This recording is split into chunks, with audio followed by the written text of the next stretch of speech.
Hey guys, NanMan here. We're going to be doing another modern meta breakdown since it's Thursday. Got the mic a little bit closer because I know some people were saying, hey, it's a little quiet, trying to do some adjustments, seeing how it works out for you. Let me know if it's too loud, too quiet again, and I'll, do the best I can to keep working things out. I really appreciate all the support you guys have been giving for the series that we've been doing since we've been showcasing lots of different decks over these couple of weeks.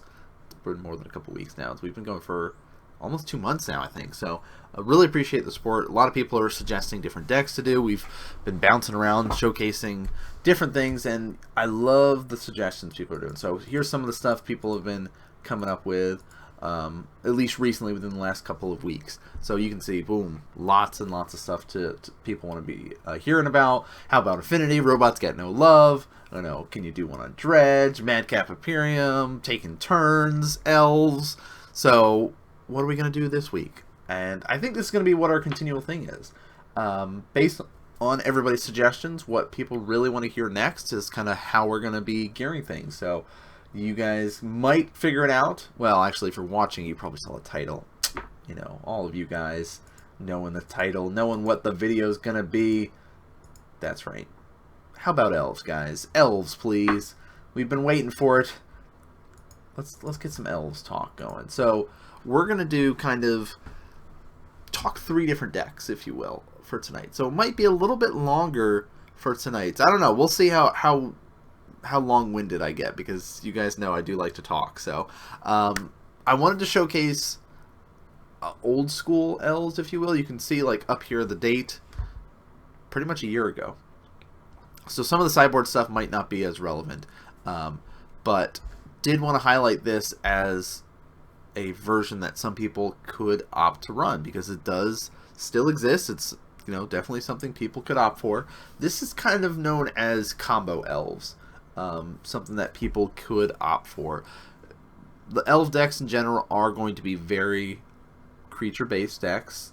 29 creatures is probably the lowest number of creatures that you're going to see from an Elf player. They tend to be between that 29, 35, 36 range, depending on how you want to go about things, because you don't have to run very many lands, because a lot of your Elves generate mana. You also have access to lands that might generate more than one amount of green available to you, like Shrine to Nyx or things like that. So what makes this deck so interesting is not only does it have all the basic Elves that you might expect to see here, like Azuri here, or Renegade Leader, cost 3.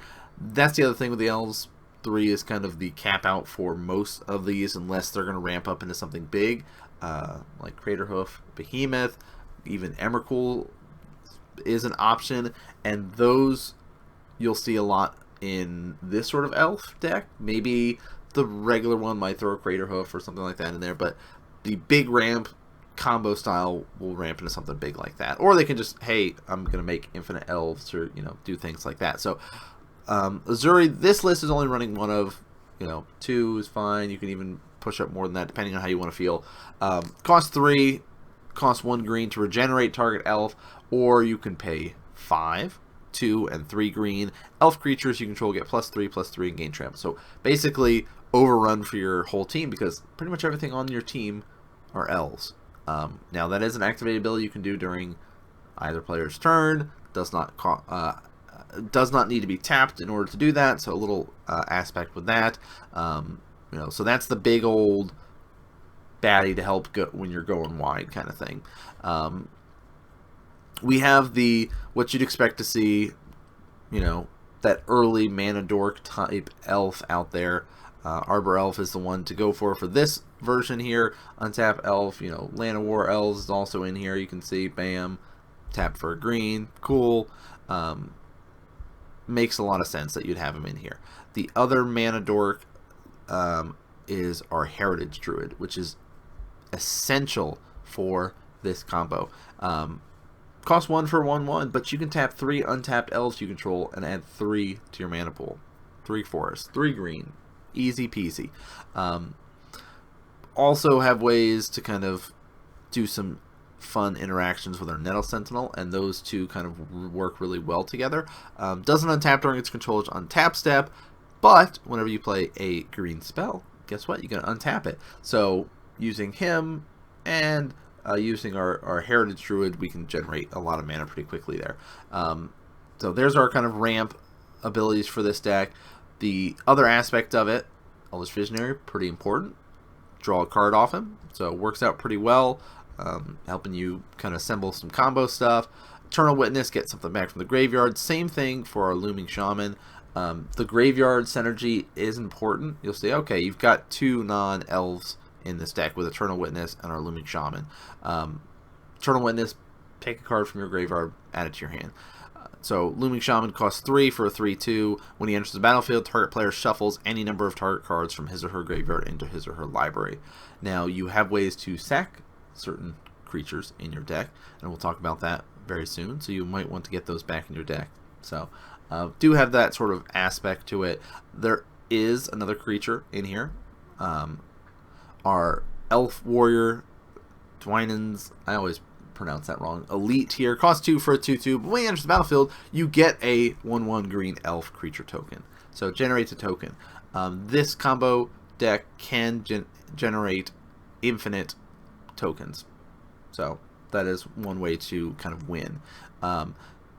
Essence Warden is in this. Whenever another creature enters the battlefield under your control, gain 1 life. So like I said, you can generate infinite elf tokens. You can gain infinite life essentially off of that. So there is that aspect to keep in mind. So now that you know, hey, I can gain infinite life with this deck, maybe it makes people want to play it more. I can make infinite number of tokens. Sweet, that sounds fun. But how do you go about doing this? How do you make all this stuff? We know that you can kind of cheat out extra mana kind of thing, but there's 2 main cards in there that help you do that. And that's our Cloudstone here and our Evolutionary Leap. So Cloudstone costs 3. Whenever a non-artifact permanent comes into play under your control, you may return another permanent you control. Again, you may do this. You don't have to. Return another permanent you control that shares a permanent type with that to its owner's hand. Cool. Well, here's this creature going to enter the battlefield. I can choose to return another creature. All right. So I could choose to return my Elvish Visionary and play him again, and return him and continue to sit here and draw your whole deck off of it. The other thing is with your Evolutionary Leap, sack a creature, reveal cards from the top of your library until you reveal a creature card. Put that card into your hand, the rest on the bottom of your library in a random order. So again, you can sit there and generate all of these elves, gain all this life, sack off, basically draw into Azuri, or you have a way to kill them off with Shaman in the Pack post board kind of thing. So Quarter Calling's in here, Summoner's Pack in here. Basically these are used to mainly find a Heritage Druid, because that is the whole engine for this deck. If you do not have the Heritage Druid to generate your 3 mana, you're not going to be able to make anything work. It also, Heritage Druid and Nettle Sentinel have that great combination there, because every time you're tapping it to generate the 3 mana, you're going to be playing an elf. So you're going to be untapping Nettle Sentinel. So you're going to be able to, again, tap him to make 3 mana. Like, it's that nice little combination there. And, of course, you've got that whole bounce creature kind of thing, if you will. All right, I'll bounce. Now I'm playing this. Cool. I'll be able to replay my Elite. Here's another elf token. Here's another creature that I can use to tap with Heritage Druid to make a mana, and it just kind of can snowball out of control. So this is kind of the more old school combo version of the deck. I'll talk very briefly about the lands and very briefly about the sideboard for the combo, because again, this is a year old. A lot of the lists that you'll see running around Magic Online, running around the classics, running around the open circuit, are not the combo elf version. So we're going to go and talk about kind of 2 different versions of elves that are more prevalent in the meta. But you can see it's got access to the forest, Horizon Canopy's in there, access to white mana for some sideboard stuff, pretty nice. Also, you can draw a card off it. Overgrown Tomb, access to black mana, so you can be able to play Shaman of the Pack, maybe some other black cards there, 1 Temple Garden, and then just some fetch lands. I mean, you really don't have to have that many, again, because Arbor Elf, because of Llanowar Elves, and once you get the Heritage Druid combo up and running, you're all set. But again, like some solid stuff, Spellskites, Phyrexian Revoker. Sometimes you'll see like a Spellskite main board from time to time, but these are kind of go-to stuff. Again, we talked about having access to white cards, Burton Forge Tenders in there. Rex Sage is a great one to have in the sideboard, also as an elf, so you get that bonus. Scavenging Ooze, nice. Shaman of the Pack I talked about as a way to win. Once you sit there and you generate infinite number of elves, well, I'm just going to play Shaman of the Pack, and you're going to lose life equal number of elves I control. So some people used to run it main board for this combo version. Some just prefer it sideboard. You have Thragtusk in there. This is a pretty cool one. Whenever a creature dies, you can draw a card. So again, works with that evolutionary leap. You're stacking a creature, well, you can draw 2 cards essentially off of it and really just cycle through things. Extra chords, because you kind of have so many creatures in the board, you can find something up pretty easily. Kataki's in there, Malira's in there, basically how you need those toolbox cards. So that's the combo one. Wanted to kind of highlight that initially, quickly, try to go over it in a little bit of detail. There are ways to stop this. Essentially, you can attack these pieces here, go for the artifact and enchantment removal, kind of shut that down, shuts down their engine a little bit of being able to bounce and replay stuff. The other thing is targeting is the creatures individually.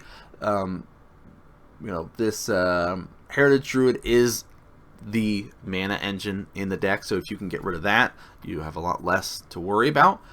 And this one you can see is more focused on that and has a lot less of that kind of beat down go face style, so it's not going to have all these like giving elves +1, the champions, things like that. So that's a good way to stop this combo deck if you run into it. Again, it's a go wide strategy, if you will. Plays a lot of these mana dorks here, ramps up into stuff, so if you can crumble those creatures before he gets going, that's a great way to stop this sort of version of it. Alright, 2 more elves to talk about here. Here's kind of just a simple green-white version of it. I wanted to showcase the Selfless Spirit as the first card to see in it because that is a main board card available. Now you see the number of creatures has also gone up in this list. Spells has gone down. Don't need those artifacts, don't need those enchantments in there. And it is set up as a aggro-based deck, if you will. Creature-based deck, all about that kind of go-wide strategy. Not really focused on any Pierce aspect, which, once we get to that affinity talk one of these weeks, you'll learn a little bit more about that. But there's a lot more of those champions available in this list. Like, you can see some of the names of cards that stick out to you from previously. The Mystics, the Visionaries, the Elite there. Cool. Heritage Druids in there, Nettle Sentinel, awesome.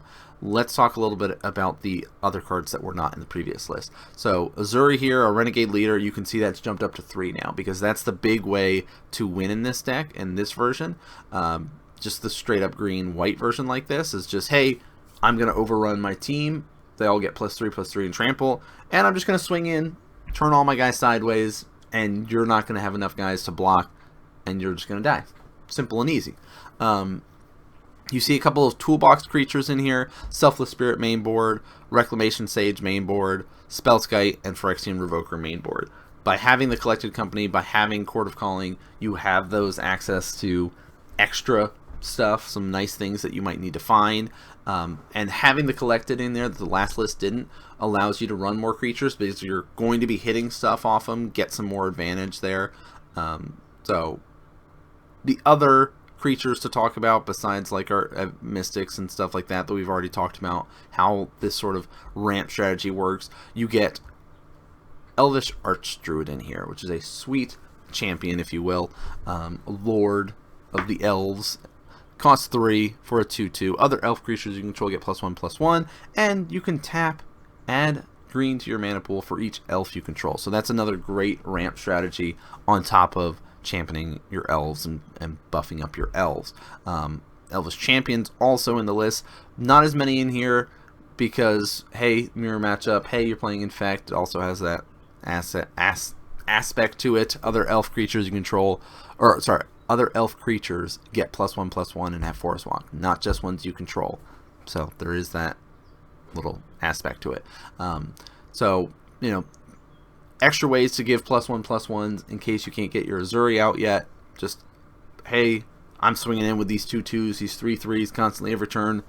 You're going to eventually get run over by the sheer volume of creatures I have, because it's very easy for me to play my couple Mystic, Visionary, alright, cool. Here's a Nettled Sentinel, awesome. Heritage Druid, okay, Collected Company, Elves Champion, boom, boom, boom, and just really start running over. So that's kind of the aspect of this version of it, is really go wide, play a lot of creatures, and just constantly be coming at you, generate some mana, dump its hand kind of thing. So if you can stem the tide and deal with that, Anger of the Gods, those board wipe effects work amazingly, and you have a better chance of surviving as the game goes longer if they have, you know, played all their stuff and you've been able to destroy it. Those wrath effects, things like that. But as the game draws on and you're not able to deal with any of the creatures, you're gonna die. Like the trample effects, Azuri here, it's not a one-time thing. You can get enough mana that you can say, alright, I'm going to overrun twice with Azuri. You know, here's 10 mana that I've been able to generate from my Shrine to Nyx here. Nykthos Shrine to Nyx, because you can get it based on your devotion. All of your guys are generating lots of green mana as is just from their devotion. You've also got access to Mystics in here. You've also got access to those Heritage Druids. So you're going to have lots of mana to just go, well, alright, it's gone on long enough. I've survived. You've tried to kill off my stuff. It's not working. Alright, here's double pump essentially. Everything gets +6/+6. Swing in, kill you. Like, you have to be aware of the creatures to kill in this. And it's much harder to go for that single target stuff for this version, because it's not really relying on the combo. And you can see there's essentially, we've got Azuri in here, can regenerate elves, so you have to be careful if you're going for that single target stuff, because it only costs 3 to play him. Chances are you're going to be able to regenerate something off him. But really, if you can get rid of the Archdruid early before Azuri comes out, you're going to be in a pretty good spot. You know, great way to ramp, like we talked about. Hey, add a green for each elf you control. Essentially the same thing Shrine to Nyx does, but it's on a guy. So, and it bumps up all of your other elves by giving it +1/+1. So pretty scary. Again, those kind of board wipe effects work out really well against this. Anger of the Gods, Wrath of God, Damnation, that sort of stuff is kind of how you want to tackle this deck. It's very hard to race this deck in a creature base strategy because they go so wide, it's really hard to get around them. But you notice that they do not have any real evasion for this. The only flying creature they've got is the Selfless Spirit, and most lists are not running that. So that is something to keep in mind if that is a way that you want to try to go around it. Again, lots of 1-ofs for the sideboard. It's kind of has that ability to become a toolbox by having access to white. You know, get stuff like Selfless Spirit, Aven Mind Center, the Burden Forge Tender there. You know, Kitchen Fangs, green or white, works out well. Eidolon, can't play more than one spell a turn. Fracturing Gust, again, green or white there, works out pretty well. Kataki, you always see that in Malira, at least a 1-of kind of thing. Scavenging Ooze is nice. Again, this list is running that Essence Warden because of that aspect. Hey, gaining life's pretty sweet. Maybe if I'm playing against like a burn strategy or something like that, just want an extra way to kind of keep myself in it, as well as having that Burden Forge Tender kind of thing. You know, different things like that you can do. You have to be careful if they are running white, because they do have access to this card, and if you're relying on Anger of the Gods, Anger does not work, because you can sack him, prevent all damage a red source of your choice would deal this turn. Alright, I'm going to prevent Anger of the Gods. Sorry. You do not get to deal 3 damage to all of my creatures and exile them. This is a sweet card that is sitting in a lot of sideboards of Elves players, because it costs 4 for a 4/4 changeling. That means it is every creature type. So hey, this shapeshifter here is actually a 4/4 elf, so he gets buffed up by the Archdruid champion and Azuri there. You could also pay 4, and he gets +X+X, where X is its power. So if you've got all of your other champions out, he gets pretty big pretty quickly there. So just a nice other version of it. Like lands here, we've got some forests. There's 7 in there, 4 Cavern of Souls. If you're going more budget, don't run the Cavern of Souls. It's an expensive card. Works well against control, stuff like that. But if you don't have a lot running around your meta, don't worry about it. Horizon Canopy, hey, getting access to the white like we talked about. Razorverge Thicket. You only run 19 lands for this version. Sit there, play it, untap pretty easily. Nyxos, Shrine to Nyx. Sometimes you'll see 2 in the list. It kind of depends on where you want to go for this. This list is running 1. Taps for a colorless, pay 2, choose a color. I'm going to choose green, and you add green to your mana pool equal to your devotion. And last but not least, Pendelhaven. Sweet one. Usually you'll see it in Infect, but does work out really well in this. Just kind of help out creatures if you're going to go and not have an Arc Druid, not have a champion out at that point in time. So there's our kind of rundown of this version of the Elves, kind of the green-white version. And now we have our green-black one to talk about. I know it's kind of a longer video. And here's the main reason you want to run black.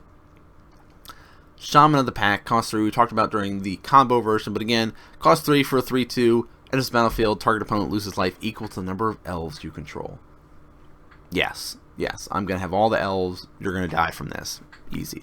And if not, hey, I've gone wide. I've done this little game for a little bit. Now you've gotten up quite a bit of creatures. I kind of can't get in there yet. I don't have my Azuri. Oh, good thing I can find my Shaman of the Pack to kill you with. So that's just another aspect to go. Again, you see the creature-based list looks pretty similar here. Nettle Sentinel, Land of War Elves, Heritage Druid, the Mystic, Visionary, sorry, other way around. Visionary, Mystic, Arc Druids in here, the Elites in here. So again, does have that sort of ability to buff up your team if you need to, ability to make tokens.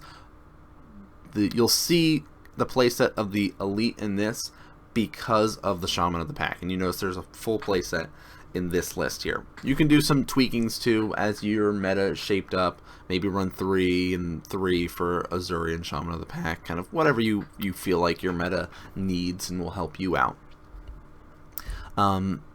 Does have access to the core, does have access to Collected Company. It does have access to a card that saw a lot in original Elf lists, not as much nowadays, but does sit in there and it does fit in nicely. Lead Stampede costs 3 for a sorcerer. Look at the top 5 cards of your library. You can reveal any number of creature cards from among them and put them in your hand, the rest in the bottom. When you're running 34 creatures, looking at the top 5 cards, you're going to find a couple creatures. And generate quite a bit of mana pretty easily. You're able to play them as well. So, does have access to that. Land-based, as you'd expect. Forest, Blooming Marsh is in there. Cavern of Souls. Our Guiltleaf Palace here. Enters battlefield. Feel an elf. Cool. If you don't, comes in tapped. You should have an elf in your hand. Pretty simple. This list, though, because it is running all the elites, is trying out a Westvale Abbey instead of Pendelhaven, just as a kind of ability to go that Pierce style if need be. I think it's pretty sweet. I like that little surprise factor. That synergy works well if you're able to generate a lot of creatures pretty easily. Maybe they're going to play a Wrath effect or something like that. Maybe they're going to play Anger of the Gods. Well, I'll tap 5 mana from all my elves that I've got and sack them all. Boom. Now I have a 9/7. Your anger doesn't matter. So, does have that kind of fun thing. You have to be a little bit careful, though, if you're going to go Westvale Abbey style, because, wait, actually, does it? I don't remember now. Is it indestructible? It is indestructible. Never mind. I was going to say, you have to be careful about man lands in Modern because of Fatal Push, but no, it does have indestructible. So that's pretty sweet. Yeah. I like that idea. But again, the way to battle this deck, if it is the Shaman of the Pack version, keep them off their elves. This is fine to go if you're running red or something like that with the bolts. Just start picking things off one by one so they don't have a large number of elves to just drain you out. And that is something that you have to be aware of, that once they start getting out of control, even if they just have a bunch of mana dorks, you're like, well, they can't really do anything with me. I'm really taking over this game right now. The advantage meter is clearly on my side. And then they go, alright, Shaman of the Pack, boom, drain you for 5. Alright, tap all the elves that I've got to play Court of Calling, get another Shaman of the Pack, boom, drain you for 5 for 6. However you do it, kind of thing. So you could easily lose 1-2 turns off of a Shaman of the Pack because of how many elves that they can generate there. So it's something to have to keep in mind for these elves list. Again, we talked a lot about the different one-ofs that are available for the list, stuff that we've seen kind of across a lot of them. This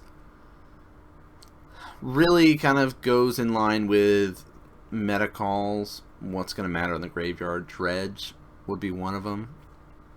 Do you need that? Well, you have access to black. Why not? Just singleton in there just in case. Another Court of Calling is in there. This is a sweet card that I think is a nice addition. Heroic Intervention, one of our new, again, Aether Revolt cards and Kaladesh cards, making a splash in Modern. But permanents you control gain hexproof and are indestructible until the end of the turn. Sweet.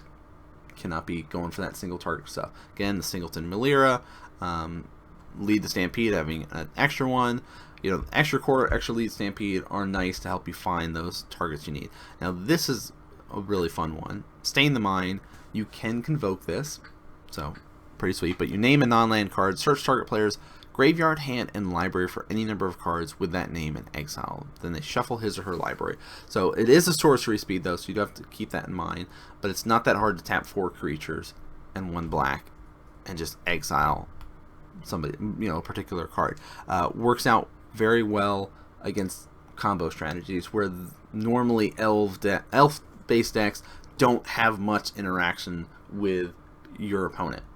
They don't have any Inquisitions, Thought Seizes, things like that to do disruption strategies. So if you're playing a combo-based deck, you're going to do pretty well against elves as long as you can stay alive long enough. They basically say, you know what, I'm going to ignore what sort of stuff you're going to do, and I'm just going to overrun you with the amount of elves that I make. So if you like that aspect of it, of just playing a lot of creatures and overrunning the board, if you will, this is the strategy to play.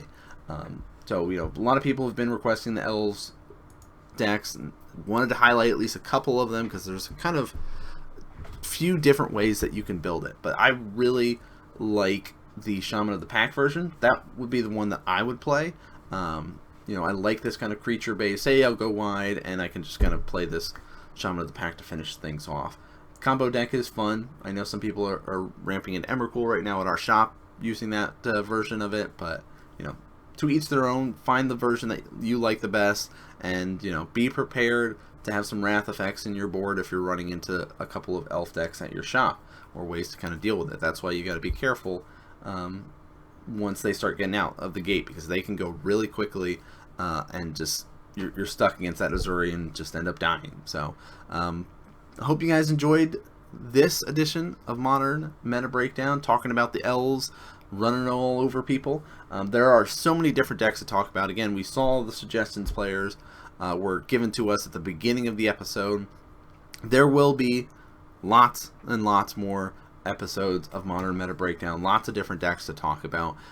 But if you guys enjoy this stuff, please hit the follow button, hit the subscribes here, show your support that way. Let me know that you guys enjoy it. Keep suggesting different decks that you want to see, and we'll keep highlighting them at the front of the show and keep talking about them. If you guys have not checked out yet, go over, check out Modern Magic Mondays. It is the weekly coverage that I do every Monday over on Twitch, and the VODs go up on YouTube for your viewing pleasure. Very exciting stuff that we got set up over there. And then, of course, I've started doing on Mondays other gaming stuff on YouTube. Like we did Minecraft, we've done Hearthstone, we're going to talk Heroes of the Storm, we did a little bit, we're going to talk StarCraft 2, just kind of get back into that other gaming aspect of it besides Magic the Gathering. But that's going to do it for us here tonight. Hope you guys are having a great Thursday, or whatever day of the week it is that you're watching this, and I'll see you guys next game.